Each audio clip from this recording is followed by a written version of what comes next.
మాటలుగా కాకుండా సువార్తను స్థిరపరిచి అద్భుతాలను చేసే పరిశుద్ధాత్మ అభిషేకం మనందరికీ అవసరం. అందుకని ఈరోజు మనకు కావాల్సింది ఏంటో తెలుసా? మేడగది పండుగ మాకు కూడా మెండుగా కావాలి ప్రభువా అని కోరుకోవాలి. దేవుడు అటువంటి కృప మనందరికీ అనుగ్రహించాలని ఒక్కసారి లేచి నించోని చిన్న ప్రార్థన చేద్దామండి. ఒక్కసారి మనందరం కూడా లేచి నించోని, నేను మరలా చెప్తా ఉన్నాను, ఇది ఎవరికో కొంతమంది కోసం కాదు. పరిశుద్ధాత్మ దేవుడు అంచె దినముల్లో మనుషులందరి మీద నా ఆత్మను కుమ్మరిస్తాను అని చెప్పన్నాడు. ఆత్మ మీ మీదకి వచ్చినప్పుడు మీరు శక్తిని పొందుకుంటారని పరిశుద్ధాత్మ దేవుడు మనందరిని గురించి తెలియజేస్తా ఉన్నాడు. ఈ రోజున మనకి ఆశ ఉందా? పరిశుద్ధాత్మ తండ్రి, నా జీవితంలోనికి రండి ప్రభువా, నీ ఆత్మతో నన్ను నింపు ప్రభువా అని మీరు అడగలరా? రెండు చేతులు పైకెత్తి, సిగ్గుపడకండి. దేవుని ఆత్మ చేత నడిపింపబడే వారందరూ దేవుని కుమారులుగా పిలువబడతారు. పరిశుద్ధాత్మరమ్ము నీకై వేచియుంటిమి, ఆత్మతో మము నింపు, నీకై జీవింతు. అడుగుదామా? పరిశుద్ధాత్మరమ్ము నీకై వేచియుంటిమి, ఆత్మతో మము నింపు, నీకై జీవించు. జీవజల ఊట,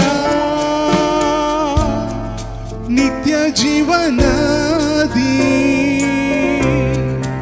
ఆదరణ కర్త, మమ్ము నడిపించు. పరిశుద్ధాత్మరం నీకై వేచియుంటిమి, ఆత్మతో మమ్ము నింపు, నీకై జీవించు. ఈ రోజున ప్రభువా నన్ను ఆత్మతో నింపు. ప్రతి కుటుంబము ఇంటికి వెళ్ళి చేయాల్సిన ప్రార్థన ఏంటో ప్రభువా తెలుసా? ప్రభువా నన్ను, నా కుటుంబాన్ని నీ ఆత్మతో నింపయ్యా. ఈ లోకంలో నీ కొరకు నేను ప్రత్యేకంగా జీవించాలని కోరుకుంటున్నానయ్యా. ఓడిపోయే జీవితం కాదు ప్రభా, గెలిచే జీవితాన్ని జీవించాలనుకుంటున్నాను ప్రభా. శక్తి లేని భక్తి కాదు ప్రభా, శక్తితో నింపబడిన భక్తిని నేను కొనసాగించాలనుకుంటున్నానయ్యా. నన్ను, నా కుటుంబాన్ని, నా చిన్న బిడ్డలను అగ్నితో అభిషేకించయ్యా. అగ్నితో అభిషేకించు ప్రభా. ఈ అభిషేకం నా గుండెల్లో ప్రారంభం అవ్వాలి, నా జీవితంలో ప్రారంభం అవ్వాలి, నా ఇంటిలో ప్రారంభం అవ్వాలి, నా సమాజంలో ప్రారంభం అవ్వాలి, నా సంఘంలో ప్రారంభం అవ్వాలి, నా దేశానికి మండించాలయ్యా. అటువంటి అగ్నితో నింపు ప్రభు. రెండు చేతులు పైకెత్తి అడగండి. నేను మరలా చెప్తా ఉన్నాను, రొట్టెని అడిగితే రాతనిచ్చే దేవుడు కాదైనా, చేపను అడిగితే పామునిచ్చే దేవుడు కాదు. తన్ను అడుగు వారికి మరి నిశ్చయముగా తన ఆత్మను అనుగ్రహిస్తాడు. పరిశుద్ధాత్మ తండ్రి, నా మీదకి రండయ్యా, నన్ను అభిషేకించయ్యా, నన్ను ప్రత్యేకపరచుకోయ్యా. నీ కొరకు ఎన్ని కష్టాలు వచ్చినా, ఎన్ని శ్రమలు వచ్చినా నీ కొరకు జీవించే కృప నాకు దయచేయండి ప్రభా. నేను చెప్తా ఉన్నాను, దేవుడు నీ మీదకి వచ్చిన తర్వాత నీలో పెరిగితనం బయటికి పారిపోతుంది. యేసయ్య కొరకు తల్ల క్రిందులుగా సిలువేసైందనే పేతురు లాంటి ధైర్యము నీకు దేవుడు అనుగ్రహిస్తాడు. యేసెవడో తెలియదు అన్న పేతురు ఆత్మచేత నింపబడినాక ఆయనలా సిలువేయబడడానికి అర్హుణ్ణి కాదయ్యా, తల క్రిందులుగా సిలువేయవండి అని చెప్పన్నాడు. మరణం వరకు నమ్మకంగా నించునేవాడు ఎవడో తెలుసా? 666 ముద్ర వచ్చినప్పుడు ప్రభు కొరకు రోషం కలిగి జీవించేవాడు ఎవడో తెలుసా? పరిశుద్ధాత్మ చేత నింపబడిన వాడు మాత్రమే.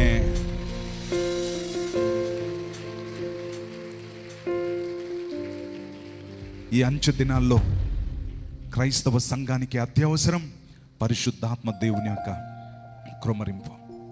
2000 సంవత్సరాల క్రితం యేసుక్రీస్తు ప్రభు ఈ భూమి మీద జీవించారు. 3.5 సంవత్సరాలు శిష్యులతో ఉండి ఆయన పరలోకానికి వెళ్ళే ముందు ఆయన ఏమన్నాడు తెలుసా? నేను వెళితే మీకు మంచిది. ఎందుకోసం అంటే మీ కొరకు వేరొక ఆదరణకర్త ఈ భూమి మీదకి వస్తాడు. 2000 సంవత్సరాల క్రితం ఈ భూమి మీదకి పరిశుద్ధాత్మ దేవుడు వచ్చి భూమి మీదే ఉన్నాడు. సంఘాన్ని అందమైన పెండ్లి కుమార్తెగా పరిశుద్ధ అలంకారాలతో సిద్ధపరిచే పని మీద ఉన్నాడు. సత్యంలో నడిపించాలని కోరుకుంటున్నాడు. రెండు చేతులు పైకెత్తి నేను మరలా చెప్తున్నానండి, అడుగుడి మీకు ఇవ్వబడును అన్నాడు. తన అడుగు వారికి తప్పనిసరిగా దేవుడు ఆత్మనిస్తాడు. మనం ఇక్కడున్నామనేది ఎంత సత్యమో మన మధ్యన ఇప్పుడు ఇక్కడ పరిశుద్ధాత్మ దేవుడు సంచరిస్తున్నాడు అన్నది అంతే సత్యము. మన మధ్యన పరిశుద్ధాత్మ దేవుడు సంచరిస్తూ ఉన్నాడు. ఆల్రెడీ అనేక మందిని ఆయన తాకడాన్ని నేను గమనిస్తూ ఉన్నాను. ప్రభువా, నన్ను దాటిపోకు ప్రభువా, నన్ను కూడా తాకు ప్రభువా అని మనం అడగగలమా? ఈ సమయంలో చాలా మందిని పరిశుద్ధాత్మ దేవుడు తాకుతూ ఉన్నాడు. అగ్ని వలె ఆయన అనేక మందిని మండిస్తూ ఉన్నాడు. చల్లని గాలి వలె ఆయన అనేక మందిని తాకుతూ ఉన్నాడు. పావురం వలె అనేక మందిని దర్శించడానికి ఆయన సిద్ధంగా ఉన్నాడు. అయ్యా, నన్ను దాటిపోవద్దయ్యా, నన్ను కూడా నీ ఆత్మతో నింపు ప్రభువా అని మీరు అడిగినట్లయితే దేవుడు తన ఆత్మ చేత నింపుతాడు. ఈ రోజు వరకు ఒక లెక్క, ఈ రోజు నుంచి ఇంకొక లెక్క. ఈ రోజు నుంచి నీ జీవితంలో నూతనమైన ప్రారంభాన్ని దేవుడు ఇవ్వబోతున్నాడు. ఈ రోజు నుంచి నీలో పరిశుద్ధాత్మ దేవుడు ప్రవహించబోతా ఉన్నాడు. నీ ద్వారా దేవుడు అద్భుతాలు చేయాలనుకుంటున్నాడు. నీ ద్వారా చచ్చిన వారిని లేవనెత్తాలని కోరుకుంటున్నాడు. నీ ద్వారా లోకానికి క్రీస్తు యొక్క శక్తిని రుజువు చేయాలని కోరుకుంటున్నాడు.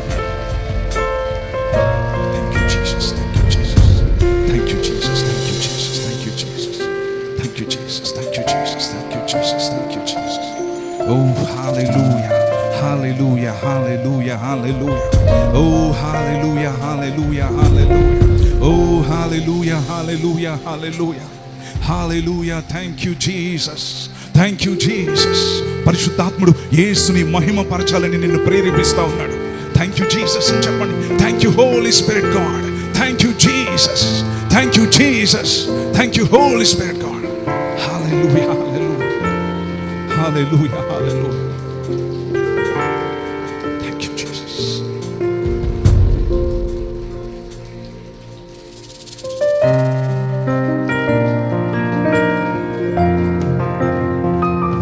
హల్లెలూయా. రెండు చేతులు పైకెత్తి చప్పట్లు కొట్టి దేవునికి స్తోత్రాలు చెల్లిస్తాం.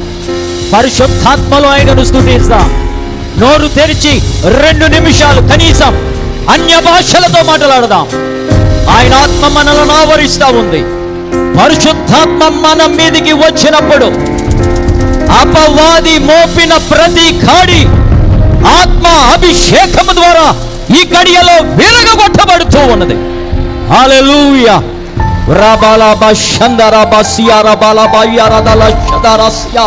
స్తుతించండి, స్తుతించండి, స్తుతించండి. ఆత్మాగ్ని నాలుకల వలె ఒక్కొక్కరి మీద వ్రాలుతూ ఉన్నాడు. నిన్ను మండిస్తూ ఉన్నాడు, నిన్ను అభిషేకిస్తూ ఉన్నాడు. నూతనమైన అభిషేకం, నూతనమైన తైలం, ఇది వరకు ఎన్నడూ చూడని అనుభవించని దేవుని అభిషేకం ఈ రాత్రి నీ మీదికి వస్తూ ఉన్నది. ఇలా శబేదియాల భాషందరాసియారమ రిబిలదరాల భాషబరియాల భాషరమ. నోరు తెరువు. ఆయన నిన్ను నింపుతూ ఉన్నాడు, నీ హృదయాన్ని నింపుతూ ఉన్నాడు. నీ యొక్క కడుపులో నుండి నిత్య జీవపు ఊటలు ఇప్పుడే ఇప్పుడే ఇప్పుడే ఇప్పుడే ఇప్పుడే. పాదాల కొలత కాదు, మోకాళ్ళ కొలత కాదు, నడుములోతు కాదు, మునిగి తేలే అనుభవం, మునిగి తేలే అనుభవం నీ మీదకి వస్తుంది, నీ సంఘానికి వస్తుంది, నీ కుటుంబానికి వస్తుంది. ఈ రాత్రి నీ అంతరంగ పురుషుణ్ణి మండిస్తా ఉన్నది. హల్లెలూయా, హల్లెలూయా, హల్లెలూయా. నోరు తెరు, నోరు తెరు. నీలో ఉన్న మూగాత్మను దేవుడు బయటకు పంపిస్తున్నాడు. సిగ్గును, సిగ్గు అనే కాడిని, భయము అనే కాడిని ఇప్పుడే ఇప్పుడే ఇప్పుడే యెషయా గ్రంథం 10వ అధ్యాయం 27వ వచన ప్రకారం The anointing is breaking your yoke, the yoke of the enemy. అపవాదిని మీద మోపిన ప్రతి కాడి పరిశుద్ధాత్మ దేవుడు ఇప్పుడే తుత్తునీయులుగా చేసేస్తున్నాడు, బూడిదగా మార్చేస్తున్నాడు. రోగం అనే కాడి విరిగిపోతుంది, పేదరికం అనే కాడి విరిగిపోతుంది, శాపం అనే కాడి విరిగిపోతుంది. ఇదిగో అభివృద్ధి లేని జీవితము అనే కాడి యేసు నామమున ఇప్పుడే విరిగిపోతా ఉంది. దేవుడు విరిచివేస్తున్నాడు, చేదును తీసివేస్తున్నాడు, కొదువులు తీసివేస్తున్నాడు, అనారోగ్యాన్ని తీసివేస్తున్నాడు. నూతనమైన ప్రత్యక్షతలు నీకు ఇస్తా ఉన్నాడు. Glory glory glory glory glory glory. Hallelujah, hallelujah. Yesu నామమున అడుగుచున్నాము మా పరమ తండ్రి. 2 నిమిషాలు కూర్చోండి. 2 నిమిషాలు కూర్చోండి. దేవుని ఆత్మ మన మధ్య సంచారం చేస్తూ ఉన్నాడు. సృష్టి ప్రారంభమైనప్పుడు దేవుని ఆత్మ అగాధ జలములపై చెప్పండి అలలాడిన రీతిగా ఈ రాత్రి ఆయన ఆత్మ ఈ సభలో మన మీద పొదుగుతూ ఉన్నది. He is brooding over all of us. దైవజనుడు శామ్యుయల్ కర్మూజీ గారు మాట్లాడుతూ పదే పదే నేను ఎవని సన్నిధిలో నిలచి ఉన్నాను. ప్రవక్త అయిన ఏలియా తరచుగా అహబు దగ్గరకు వెళ్ళి వాడిన పదం. ఇంతమంది అద్భుతమైన అపోస్తలిక అనుభవములున్న పరిశుద్ధులైన దైవజనులు మన మధ్య ఉంటే ఎవడైనా గడియారం చూసుకోవడంలో అర్థం ఉందా? లేదన్నవారు హల్లెలూయా చెప్పండి. మరలా వీళ్ళందరికీ మైక్ ఇవ్వాల్సిందే. ఇప్పుడు మళ్ళా పెంతుకోస్తు కూటమను మేము వస్తామేమో చూడు అన్నట్టు చూస్తున్నారు మీరు. దేవునికి స్తోత్రం. ఈ సభలకు మూలవాక్యం ఏంటంటే లూకా సువార్త 12వ అధ్యాయం 49వ వచనములో ఉంటుంది. యేసయ్య పలికిన మాట అమోఘమైన మాట. నేను భూమి మీద అగ్ని వేయ వచ్చి తిని అది ఇది వరకే మండి ఉండవలెనని నేను ఎంతో కోరుచున్నాను. మీలో కొంతమంది ఇంగ్లీష్ మీడియం వాళ్ళు ఉంటారు కదా, కొంతమందికి కొన్ని మాటలు ఇంగ్లీష్లో చెప్తేనే కానీ అది వాక్యం అనిపించదు. అందుకని అల్లటోళ్ళ కోసం చెప్తున్నాను, ఈ మాట మళ్ళీ మీరు పలకాలి. I have come to ignite fire. యేసుక్రీస్తు వారు పలికిన మాట, నేను భూమి మీద అగ్ని వేయ వచ్చింది. మన వాలంటీర్స్ అందరూ వెళ్ళిపోయి భోజనాలు సిద్ధం చేయండి. ఇది ముగింపు మాటలు, ప్రసంగం కాదు. అగ్ని వేయ వచ్చి తిని అన్న మాట యేసయ్య ఎందుకు పలికారంటే పరిశుద్ధాత్మ అగ్ని బాప్తిస్మం గురించి పలికారు. అందుకని బాప్తిస్మం ఇచ్చి యోహాను మత్తయి సువార్త 3వ అధ్యాయం 11వ వచనములో నేనైతే మారు మనసు కొరకు పాపక్షమాపణ కొరకు నీళ్లలో మీకు బాప్తిస్మం ఇస్తున్నాను, నా వెనుక వచ్చువాడు నాకన్నా శక్తిమంతుడు, ఆయన చెప్పుల వారు విప్పుటకైనను నేను యోగ్యుడను కాదో, ఆయన మీకు నీళ్లలోనూ పరిశుద్ధాత్మలోను అగ్నిలోనూ బాప్తిస్మం ఇస్తాడు. దేవునికి స్తోత్రం కలుగునుగాక. ఈ అనుభవము లేనివాడు యేసుక్రీస్తు వారి యొక్క వాక్యాన్ని గ్రహించలేడు. ఈ అనుభవము లేనివాడు దేవుని యొక్క అద్భుతాలను కానీ మహత్కార్యాలను కానీ తన జీవితంలో చూడలేడు.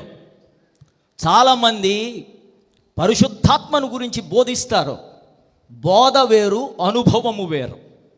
అపోస్తులు బోధించడం మాత్రమే కాదు, వారి క్రియలలో ఆత్మ యొక్క ఉనికిని తెలియజేశారు. ఈ పెంతుకోస్తు ఉద్యమం అన్నది ఒక డినామినేషన్ కాదు. పెంతుకోస్తులు అంటే వైట్ అండ్ వైట్, తెల్ల వాచి తెల్ల సాక్సు, తెల్ల బైబిల్ కవరు, తెల్ల hand bag, military hair cut, ఇదంతా పైకి కనబడే పరిశుద్ధత.